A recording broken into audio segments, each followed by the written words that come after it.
வணக்கம். மதிமுகம் செய்திகள். இன்றைய முக்கிய நிகழ்வுகளை பார்ப்பதற்கு முன்பாக தலைப்பு செய்திகளை பார்க்கலாம். சென்னையில் முதலமைச்சர் மு.க.ஸ்டாலின் தலைமையில் காவலர் தின கொண்டாட்டம். காவல்துறை அணிவகுப்பு மரியாதையை ஏற்றுக்கொண்டார் முதலமைச்சர். இந்தியாவுடன் அமெரிக்கா மீண்டும் வர்த்தகம். ட்ரம்ப் மற்றும் பிரதமர் மோடி அறிவிப்பு. பாஜகவின் அறுவை சிகிச்சையால் அதிமுக ஐசியூவில் சேர்க்கப்படும் நிலையில் உள்ளது. துணை முதலமைச்சர் உதயநிதி ஸ்டாலின் விமர்சனம். குடியரசு துணைத் தலைவர் தேர்தலில் சி.பி. ராதாகிருஷ்ணன் வெற்றி. 24வது குடியரசு துணைத் தலைவராக பதவியேற்கிறார் சி.பி. ராதாகிருஷ்ணன். தமிழ்நாட்டில் இன்று 12 மாவட்டங்களில் கனமழைக்கு வாய்ப்பு. வானிலை ஆய்வு மையம் எச்சரிக்கை. சென்னையில் முதலமைச்சர் மு.க.ஸ்டாலின் தலைமையில் காவலர் தினம் கொண்டாடப்பட்டது. சென்னை எழும்பூர் ராஜரத்தினம் மைதானத்தில் முதலமைச்சர் மு.க.ஸ்டாலின் தலைமையில் காவலர் தின கொண்டாட்டம் மற்றும் உறுதிமொழி ஏற்பு நிகழ்ச்சியானது நடைபெற்றது. இதில் கலந்து கொண்ட முதலமைச்சருக்கு காவல்துறை தரப்பில் அணிவகுப்பு மரியாதை செலுத்தப்பட்டது. அதனை முதலமைச்சர் ஏற்றுக்கொண்ட நிலையில் உறுதிமொழி ஏற்பு நிகழ்ச்சியும் நடைபெற்றது. இந்தியாவும் அமெரிக்காவும் நெருங்கிய நண்பர்கள் என்று பிரதமர் மோடி பதிவிட்டுள்ளார். இந்தியா அமெரிக்கா இடையிலான வர்த்தக தடைகளை தீர்க்க விரும்புவதாக அதிபர் ட்ரம்ப் சமூக வலைதள பக்கத்தில் பதிவிட்டிருந்தார். அதில் இந்தியா அமெரிக்கா இடையிலான வர்த்தக தடைகளை தீர்க்க தொடர்ந்து பேச்சுவார்த்தை நடைபெற்று வருவதாகவும் தனது நண்பர் பிரதமர் மோடியுடன் பேச ஆவலுடன் காத்திருப்பதாகவும் பதிவிட்டுள்ளார். இரு பெரிய நாடுகளுக்கும் சாதகமான முடிவை எட்டுவதில் எந்த சிரமமும் இருக்காது என தான் உறுதியாக நம்புவதாக ட்ரம்ப் தெரிவித்துள்ளார். இதற்கு பதில் அளித்துள்ள பிரதமர் மோடி, அதிபர் ட்ரம்புடன் பேச தானும் ஆவலுடன் காத்திருப்பதாகவும் இரு நாட்டு மக்களுக்கும் ஒளிமயமான வளமான எதிர்காலத்தை பாதுகாக்க இணைந்து செயல்படுவோம் என பதிவிட்டுள்ளார். இந்தியா அமெரிக்கா கூட்டாண்மையின் திறனை திறக்க வர்த்தக பேச்சுவார்த்தைகள் வழிவகுக்கும் எனவும் அவர் நம்பிக்கை தெரிவித்துள்ளார். பாஜகவின் அறுவை சிகிச்சையால் அதிமுக ஐசியூவில் சேர்க்கப்படும் நிலையில் உள்ளதாக துணை முதலமைச்சர் உதயநிதி ஸ்டாலின் விமர்சனம் செய்துள்ளார். தமிழகம் முழுவதும் தொகுதி வாரியாக திமுக நிர்வாகிகளை சந்திக்க துணை முதலமைச்சர் உதயநிதி ஸ்டாலின் திட்டமிட்டுள்ளார். அதன் அடிப்படையில் செங்கல்பட்டு மாவட்டம் மறைமலை நகரில் நடைபெறும் திமுக நிர்வாகிகள் ஆலோசனை கூட்டத்தில் கலந்து கொண்டு பேசிய அவர், இந்தியாவில் அதிகமாக தமிழ்நாட்டில் உயர்கல்வியில் 75% பேர் சேர்ந்துள்ளதாகவும் 1,15,00,000 மகளிருக்கு கடந்த 2 ஆண்டுகளாக கலைஞர் மகளிர் உரிமை தொகை வழங்கப்பட்டு வருவதாகவும் தெரிவித்தார். தொடர்ந்து பேசிய அவர், பாஜகவின் அறுவை சிகிச்சையால் அதிமுக ஐசியூவில் சேர்க்கப்படும் நிலையில் உள்ளதாக உதயநிதி ஸ்டாலின் விமர்சித்துள்ளார். மேலும் எடப்பாடி 100 ஆண்டுகள் நலமாக இருக்க வேண்டும் என தனக்கு கொலை மிரட்டல் விடுப்பதாக எடப்பாடி பேசியதற்கு பதில் அளித்துள்ளார். நம்முடைய இயக்கம் இன்னைக்கு திராவிட முன்னேற்ற கழகம் இன்னைக்கு 75 ஆண்டுகளை நிறைவு செஞ்சு பவள விழாவை கொண்டாடி கொண்டிருக்கின்றோம். குறிப்பா நம்முடைய தலைவருக்கு இன்னொரு பெருமை இருக்கு. நம்முடைய தலைவர் அவர்கள் கழக தலைவராக பொறுப்பேற்று சந்திச்ச அத்தனை தேர்தலையும் நம்முடைய தலைவர் வெற்றியை மட்டுமே பார்த்திருக்கிறார். தமிழ்நாட்டு மக்கள் வெற்றியை மட்டுமே நம்முடைய தலைவருக்கு கொடுத்திருக்கிறாங்கன்னா அதற்கு மிக மிக முக்கியமான காரணம் இங்க வந்திருக்கக்கூடிய கழகத்திற்காக உழைத்த நிர்வாகிகள். இன்னைக்கு வரைக்கும் கழகம் தமிழ்நாட்டுடைய அனைத்திலும் முதன்மையான இயக்கம் அப்படின்னா அதற்கு மிக மிக முக்கிய காரணம் வந்திருக்கக்கூடிய நிர்வாகிகள் நீங்க தான். கழகத்திற்கு அடித்தளமாகவும் ஆணிவேராகவும் இருப்பதும் நீங்க தான். நீங்க தான் கழகம், கழகம் தான் நீங்க. நீங்க இல்லாம இன்னைக்கு இந்த கழகம் கிடையாது.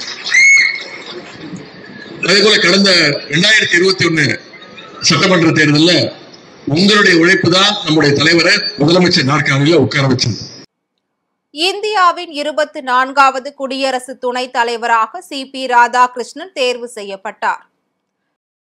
முன்னாள் குடியரசு துணைத் தலைவர் ஜெகதீப் தன்கர் உடல்நல காரணங்களால் ஜூலை 21ஆம் தேதி திடீரென ராஜினாமா செய்தார். இதனால் இந்தியாவின் புதிய குடியரசு துணைத் தலைவர் தேர்தலுக்கு தேசிய ஜனநாயக கூட்டணி சார்பில் சி.பி. ராதாகிருஷ்ணனும், இந்தியா கூட்டணி சார்பில் முன்னாள் நீதிபதி பி. சுதர்சன் ரெட்டியும் போட்டியிட்டார். இந்த தேர்தலில் இந்தியா கூட்டணி வேட்பாளர் சுதர்சன் ரெட்டிக்கு 300 வாக்குகள் மட்டுமே கிடைத்தது. இதனால் சி.பி. ராதாகிருஷ்ணன் 152 வாக்குகள் வித்தியாசத்தில் அபார வெற்றி பெற்று இந்தியாவின் 24வது துணை குடியரசுத் தலைவராக தேர்வு செய்யப்பட்டார். இந்த தேர்தல் முடிவுகளை துணை குடியரசுத் தலைவர் தேர்தல் அதிகாரி பி.சி. மோடி அறிவித்தார்.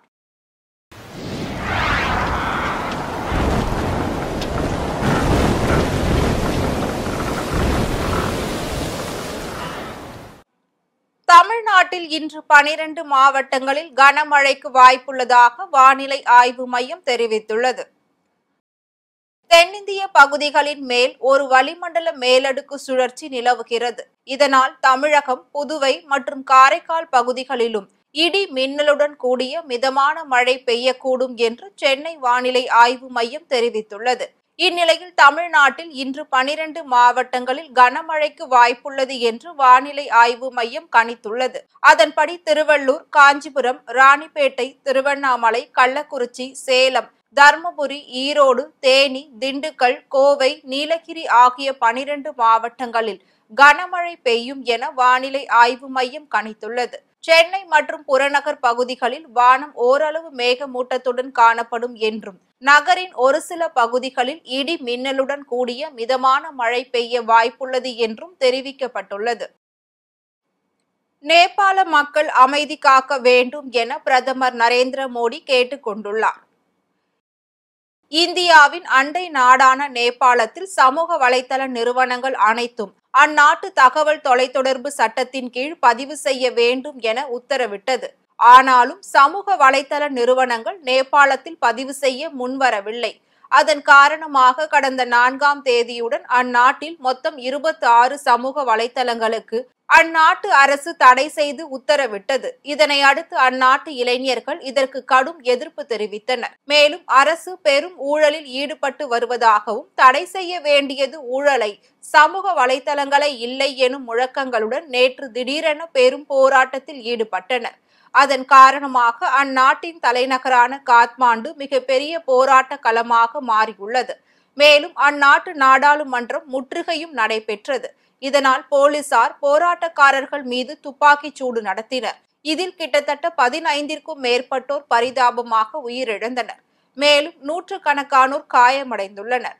இந்நிலையில் நேபாள பிரதமர் சர்மா ஒலியின் வீட்டிற்கு தீ வைத்தனர். இப்படி தொடர்ந்து அங்கு பதற்றமான சூழல் நிலவி வரும் சூழலில் தற்போது நேபாள பிரதமர் சர்மா ஒலி தனது பதவியை ராஜினாமா செய்தார். இதனிடையே நேபாள மக்கள் அமைதி காக்க வேண்டும் என பிரதமர் மோடி கேட்டுக் கொண்டுள்ளார். இது குறித்து தனது எக்ஸ் தள பதிவில், நேபாளத்தில் நிகழும் வன்முறை சம்பவங்களில் இளைஞர்கள் உயிரிழந்திருப்பது வேதனைக்குரியது என்றும், நேபாளத்தின் ஸ்திரத்தன்மை, வளமை, அமைதி மிகவும் முக்கியத்துவம் வாய்ந்தது என்றும், எனவே நேபாள நாட்டு சகோதர சகோதரிகள் அமைதி காக்குமாறு கேட்டுக்கொள்வதாக குறிப்பிட்டுள்ளார். நேபாளத்தின் நாட்டின் பாதுகாப்பு, சட்டம் ஒழுங்கை பராமரிக்க ராணுவம் ஆட்சியை கைப்பற்றி உள்ளதாக தகவல் வெளியாகியுள்ளது.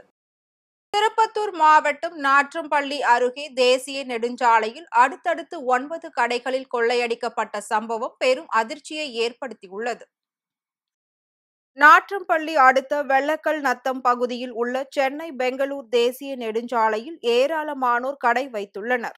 இந்நிலையில் நேற்று இரவு அப்பகுதியில் உள்ள கடைகளின் பூட்டை உடைத்த மர்ம நபர்கள் மூர்த்தி என்பவரின் ஜவுளி கடையில் இருந்த 5.5 சவரன் நகை மற்றும் 10,000 ரூபாய் ரொக்கம், ரமேஷ் என்பவரின் மெடிக்கலில் இருந்து 35,000 ரூபாய் பணம், பிரபாகரன் பேக்கரி கடையில் இருந்து 7,000 ரூபாய் ரொக்கம் என அடுத்தடுத்து 9 கடைகளில் திருடி சென்றுள்ளனர். இது குறித்து அளித்த புகாரின் அடிப்படையில் நாற்றம்பள்ளி போலீசார் விசாரணை மேற்கொண்டு வருகின்றனர். இந்நிலையில் மர்ம நபர்கள் திருட்டு சம்பவத்தில் ஈடுபட்ட சிசிடிவி காட்சிகள் வெளியாகி பெரும் பரபரப்பை ஏற்படுத்தியுள்ளது. ராணிப்பேட்டை மாவட்டம் வாலாஜா பேருந்து நிலையத்தில் தமிழக மக்கள் ஜனநாயக கட்சியினர் ஆர்ப்பாட்டத்தில் ஈடுபட்டனர். வாலாஜா பேருந்து நிலையத்தில் காசா மீது தாக்குதல் நடத்தி மக்களை கொன்று குவிக்கும் இஸ்ரேலை கண்டித்தும், வாக்காளர் பட்டியலில் திருத்தம் என்ற பெயரில் குளறுபடி செய்யும் தேர்தல் ஆணையத்தை கண்டித்தும் தமிழக மக்கள் ஜனநாயக கட்சியின் சார்பில் கண்டன ஆர்ப்பாட்டம் நடைபெற்றது. மாநில துணைத் தலைவர் ஹாசன் மில்லத் தலைமையில் நடைபெற்ற இந்த ஆர்ப்பாட்டத்தில் ஏராளமானோர் கலந்து கொண்டு கண்டன கோஷங்களை எழுப்பினர். திருப்பத்தூர் மாவட்டம் ஆம்பூர் அருகே டிராக்டர் மோதி இளைஞர் உயிரிழந்த நிலையில் முன்விரோதம் காரணமாக திட்டமிட்டு கொலை செய்ததாக கூறி உறவினர்கள் சாலை மறியல் போராட்டத்தில் ஈடுபட்டனர். ஆம்பூர் அடுத்த குப்புராஜபாளையம் பகுதியை சேர்ந்தவர் சதீஷ். இவர் வெங்கடசமுத்திரம் பாட்டூர் அருகே இருசக்கர வாகனத்தில் சென்று கொண்டிருந்தார். அப்போது செங்கல் சூளைக்கு விறகு லோடு ஏற்றி வந்த டிராக்டர் இருசக்கர வாகனம் மோதி விபத்துக்குள்ளானது. இந்த விபத்தில் சதீஷ் சம்பவ இடத்திலேயே பரிதாபமாக உயிரிழந்தார். இதனை அடுத்து தப்பி ஓடிய டிராக்டர் ஓட்டுநர் விநாயகம் என்பவரை உமராபாத் போலீசார் தேடி வருகின்றனர்.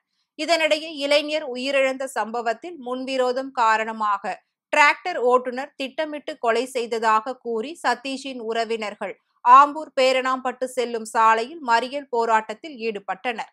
இதனால் அப்பகுதியில் பெரும் பரபரப்பு ஏற்பட்டது. வேலூரில் எய்ட்ஸ் குறித்து மக்களிடம் விழிப்புணர்வை ஏற்படுத்தும் வகையில் மாரத்தான் போட்டி நடைபெற்றது.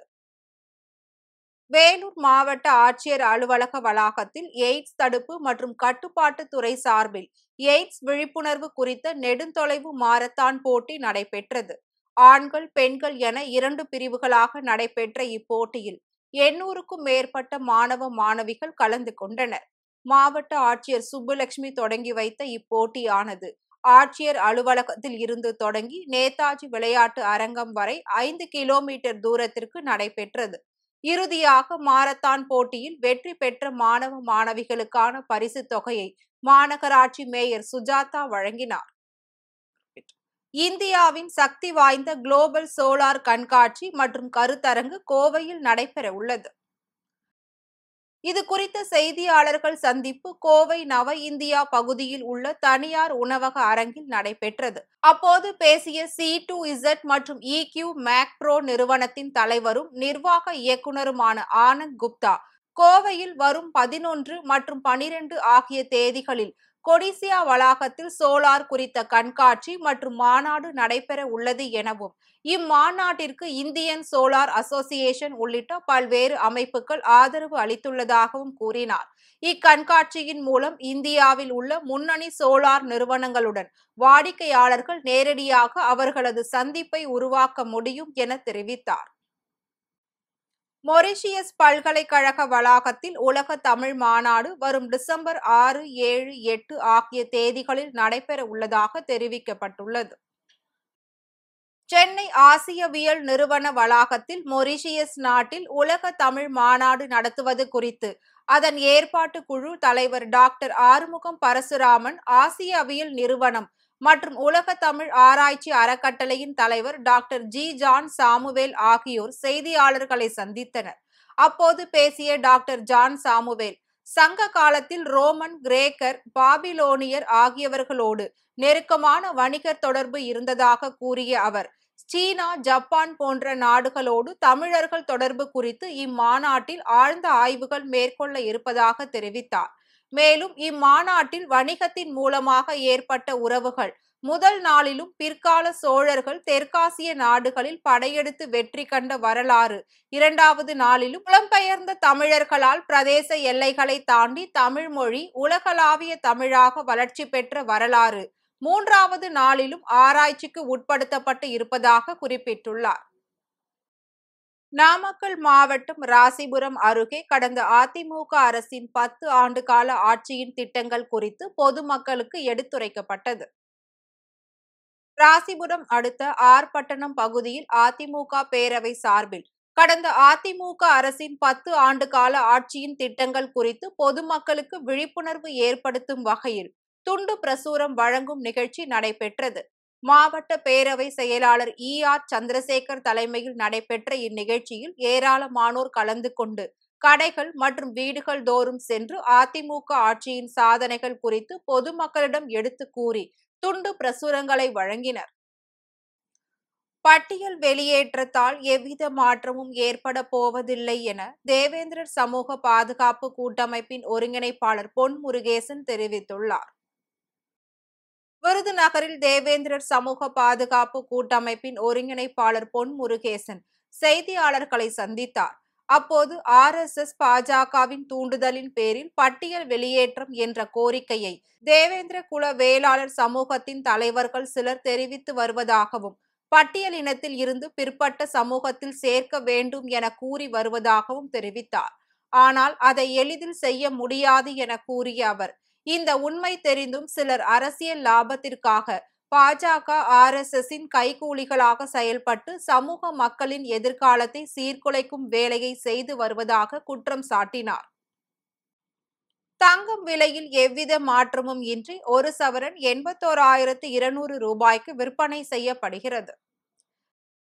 தொடர்ந்து அதிகரித்து வந்த தங்கம் விலை நேற்று வரலாறு காணாத புதிய உச்சத்தை அடைந்து 81,200 ரூபாய்க்கு விற்பனையானது. இந்நிலையில் இன்றும் தங்கம் விலை உயரும் என எதிர்பார்க்கப்பட்ட நிலையில் விலையில் மாற்றம் இன்றி விற்பனை செய்யப்படுகிறது. அதன்படி சென்னையில் 22 கேரட் ஆபரண தங்கத்தின் விலை 1 கிராம் 10,150 ரூபாய்க்கும், ஒரு சவரன் 81,200 ரூபாய்க்கும் விற்பனை செய்யப்படுகிறது. அதேபோல் வெள்ளியின் விலையும் மாற்றம் இன்றி 1 கிராம் வெள்ளியின் விலை 140 ரூபாய்க்கும், 1 கிலோ வெள்ளியின் விலை 1,40,000 ரூபாய்க்கும் விற்பனையாகிறது.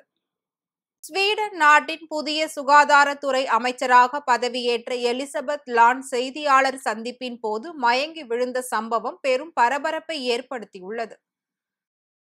ஸ்வீடன் நாட்டின் புதிய சுகாதாரத்துறை அமைச்சராக எலிசபெத் லான் நேற்று நியமனம் செய்யப்பட்டார். அதனைத் தொடர்ந்து ஸ்வீடன் பிரதமர் உல்ஃப் கிறிஸ்டர்சன், துணை பிரதமர் எப்பா புஷ் மற்றும் எலிசபெத் லான் ஆகியோர் இணைந்து செய்தியாளர்களை சந்தித்தனர். அப்போது சுகாதாரத்துறை அமைச்சர் எலிசபெத் லான் திடீரென மயங்கி விழுந்தார். உடனடியாக துணை பிரதமர் எப்பா புஷ் உட்பட அங்கிருந்த செய்தியாளர்கள் மற்றும் பாதுகாவலர்கள் எலிசபெத்திற்கு உதவி செய்தனர்.